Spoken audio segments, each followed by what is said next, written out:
this is Sally Wood for Be Inspired, and today I'm actually at an office working, so you're going to have to bear with me today. Today's project is these chairs. As you can see, the chair behind me, the seam has absolutely ripped. The other three aren't so bad, so I'm going to fix those and I'll tell you how I'm doing it as I go along.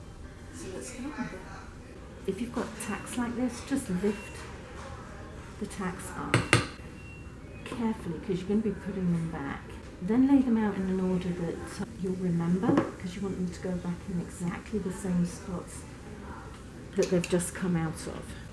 So top, middle, and then these two. Now the client chose a ribbon. It's a velvet ribbon because it's got texture and so does the chair. And there's a little bit of movement in it. And all I'm going to do is fold the ribbon in half like that and follow the seam down. And pin it on the outside arc, not on the inside. And as it goes to the next piece, continue pinning. And very carefully slide the top of the ribbon into place.